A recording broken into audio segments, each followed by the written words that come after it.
तारीख की सुबह गुजरात के लिए सबसे गहरी रात से भी ज्यादा अंधकारमय थी। उस दिन हुई घटना का सदमा और असर हर ओर फैला था। लगभग 3 करोड़ लोग प्रभावित हुए थे। भुज में लगभग 6,356 और अंजार में लगभग 1,771 घर पूरी तरह ध्वस्त हो गए थे। इमारतें, स्कूल, अस्पताल बर्बाद हो गए। लोगों ने परिवार खो दिए। संचार और बिजली की लाइनें ठप थी। भुज, बचाओ, रापर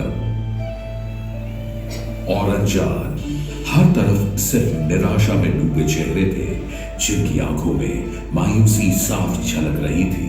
स्थिति की जानकारी लेने के बाद गुजरात सरकार ने सक्रिय रूप से प्रतिक्रिया की और यह सुनिश्चित किया कि लोगों और प्रशासन के बीच कुशल और प्रभावी सहयोग हो। सहायता मांग रहे हर हाथ को थामने के लिए कई हाथ आगे बढ़े। समाज के वर्ग, जात पात और धर्म के बंटवारे को भूलकर दुनिया भर में रहने वाले भारतीयों ने इस प्राकृतिक विनाश के घावों को भरने में मदद की। मजदूर, ट्रक चालक, किसान, विद्यार्थी गुट, हमारे सुरक्षा बल, डॉक्टर और नर्सिंग कर्मचारी, राज्य सरकार के सभी विभाग, नगर योजनाकार, वास्तुकार, वैज्ञानिक, गैर सरकारी संघ, संयुक्त राष्ट्र संघ, विश्व बैंक और राजनीतिज्ञ सभी इस राहत कार्य में मदद करने के लिए जुट गए। भूकंप के तुरंत बाद लाखों लोगों को तंबुओं से अस्थायी आश्रयों में भेजा गया और सैकड़ों सामुदायिक रसोइयों ने लोगों को ताजा भोजन परोसा। भूकंप आने के कुछ ही दिनों के अंदर तंबुओं में अस्थायी स्वास्थ्य केंद्र बनाए गए। पूर्व निर्मित संरचना में जनता के लिए स्वास्थ्य लैब खोला गया, जिससे बीमारियों के फैलाव पर नजर रखी जाए और लोगों की मदद भी हो। इसके तुरंत बाद जल्द चेतावनी के लिए GIS आधारित रोग निगरानी शुरू की गई, ताकि किसी भी संक्रामक रोग को फैलने से रोका जा सके। अधिकारी भी समस्याओं और जरूरतों को जानने के लिए भूकंप प्रभावित तालुकों में रहे। भुज में और अन्य इलाकों में पुनर्निर्माण में तकनीकी सहायता के लिए स्थानीय प्राधिकरण बने। साबरकांठा में स्थानीय प्रशासन, गैर सरकारी संघ और लोगों ने साथ मिलकर काम किया। कलेक्टर कार्यालय में एक केंद्र बनाया गया और राहत सामग्री के लिए सहायता मांगी गई। जल्द ही देश के कोने कोने से राहत सामग्री आने लगी, जिसे फिर कच्छ जिले के सबसे अधिक प्रभावित हिस्सों में वितरित किया गया। तत्काल संकट प्रबंधन की योजनाएं चल रही थी, लेकिन फिर भी भविष्य के बारे में व्यापक अनिश्चितता थी। ऐसे संकट के समय जब चारों ओर विनाश, भय और आशंकाएं फैली हों, तो महत्वपूर्ण हो जाती है एक आशा की किरण, एक मार्गदर्शक का साथ। सौभाग्य से गुजरात के लोगों के लिए इस भूमिका को उनके नेता श्री नरेंद्र मोदी ने सफलतापूर्वक निभाया, जिन्होंने भूकंप के कुछ महीने बाद ही मुख्यमंत्री का पद संभाला था। मुख्यमंत्री मोदी की दूरदर्शिता, सक्रिय दृष्टिकोण और दृढ़ता ने न केवल आपदा प्रबंधन प्रयासों को सुविधाजनक बनाने और जारी रखने में मदद की, बल्कि एक प्रभावी पुनर्वास और पुनर्निर्माण कार्यक्रम के निर्माण में भी मुख्य भूमिका निभाई। भूकंप में आपको शायद जानकारी होगी, अभी UN का हमें बहुत बड़ा अवार्ड मिला है। विश्व के सारे रिपोर्ट्स कहते हैं कि भूकंप के बाद लोगों को बाहर आने में कम से कम 7 साल लगते हैं और उसके बाद बैठना शुरू करते हैं, 10 साल के बाद चलना शुरू करते हैं। गुजरात इज स्टेट कि 100 साल का सबसे बड़ा भूकंप होने के बाद भी 3 साल के भीतर भीतर वे दौड़ने लगते। पूरे के पूरे शहरों को नए सिरे से बनाकर नया रूप दिया गया। जीवन रक्षी आपस में जुड़ी सड़कें बनाई गई ताकि आपदा के दौरान जीवन बचाया जा सके। जल निकायों, सामुदायिक संरचनाओं और स्वास्थ्य संबंधी व्यवस्थाओं को अंतर्निहित सुरक्षा उपायों सहित नए ढंग से बनाया गया ताकि वे आपदाओं से सुरक्षित रह सकें। इन प्रयासों की विशेषता न केवल पुनर्निर्माण का पैमाना था, बल्कि इनमें लगा समय भी था। ताइवान, तुर्की, जापान और मेक्सिको जैसे कई अन्य देशों में भूकंप पुनर्निर्माण कार्यक्रमों में लगभग 40,000 से 72,000 घर बनाने में 4 से 6 साल लग गए। ये बहुत गर्व की बात है कि गुजरात में केवल 2 ही वर्षों में 1,43,000 घरों का पुनर्निर्माण और 8,92,000 घरों की मरम्मत की गई।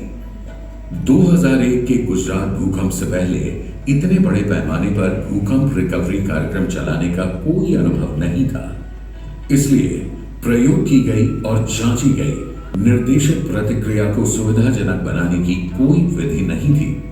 मुख्यमंत्री मोदी की दूरदर्शिता और सक्षम नेतृत्व के कारण ही एक प्रभावी भविष्यवादी कार्य योजना की संकल्पना और रूपरेखा बनी और इतना बड़ा कार्यक्रम संभव हो पाया। इसने एक नए आपदा प्रबंधन कानून का मार्ग भी प्रशस्त किया, जिसने न केवल राष्ट्रीय कानून बल्कि अन्य देशों के आपदा प्रबंधन कानून को भी प्रेरित और प्रभावित किया। गुजरात दूसरा ऐसा राज्य बना जहां प्रभावी आपदा प्रबंधन और जोखिम कम करने के लिए कानूनी और नियामक ढांचा बना गुजरात राज्य आपदा प्रबंधन प्राधिकरण 2003 के रूप में। श्री नरेंद्र मोदी के दृष्टिकोण और निर्देशों को आगे बढ़ाते हुए GSDMA का गठन हुआ, जिसे पुनर्निर्माण, पुनर्वास और आपदा जोखिम न्यूनीकरण का कार्य सौंपा गया। इस प्रकार बिल्डिंग बैक बेटर अस्तित्व में आया। मुख्यमंत्री मोदी का दृष्टिकोण था इस आपदा को एक अवसर में बदलना और एक नया गुजरात बनाना। मुख्यमंत्री मोदी ने आपदा में लगे घावों पर मरहम लगाने के लिए अथक प्रयास किया और यह सुनिश्चित किया कि इस भारी नुकसान की भरपाई के लिए एक बड़े स्तर पर पुनर्निर्माण और पुनर्वास किया जाए। वे व्यक्तिगत रूप से NGO, सामुदायिक सहायता संगठनों, स्थानीय और सरकारी निकायों के साथ साथ कॉरपोरेट से भी समर्थन हासिल करने के लिए जुट गए।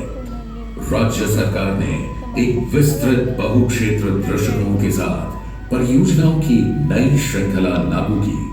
इनका उद्देश्य था बुनियादी ढांचों का विकास, स्थानीय अर्थव्यवस्था और स्थानीय शिल्प और वस्त्र उद्योग को पुनर्जीवित करना, आजीविका समर्थन, औद्योगिकीकरण और दीर्घकालिक क्षमताओं का निर्माण। मुख्यमंत्री मोदी ने यह भी सुनिश्चित किया कि कच्छ की संस्कृति, हस्तशिल्प और परिदृश्य को उभारकर कच्छ में पर्यटन को बढ़ावा दिया जाए और बहुत जल्द एक नए कच्छ का उदय हुआ, जो न सिर्फ फिर से अपने पैरों पर खड़ा हुआ बल्कि पहले से कहीं ज्यादा विस्तृत और मजबूत भी हुआ। कच्छ के विकास की यह यात्रा बहुत ही प्रेरणापूर्ण है। लोगों के अदम्य साहस और उनके नेता के दृढ़ संकल्प ने राज्य को पुनर्जीवित किया। गुजरात विनाश से उभरकर उद्योग, कृषि, पर्यटन, नवीनीकरण और बेहतर शिक्षा का समृद्ध केंद्र बना। जैसे राख के ढेर से अमर पक्षी उठ खड़ा होता है। भूकंप की घटना को बीते 2 दशक से ज्यादा हो चुके हैं। जो नष्ट हो गया था उसे फिर से बनाया गया। कच्छ सिर्फ एक स्थान नहीं है, भूभाग का एक हिस्सा नहीं है। ये कच्छ तो स्पिरिट है, जीती जागती भावना है, जिंदा दिल मनोभाव। आशा ने नया जन्म लिया, सपने फिर से देखे गए, जिंदगी भी आगे बढ़ी और एक बार फिर से हिम्मत और हौसले की जीत हुई।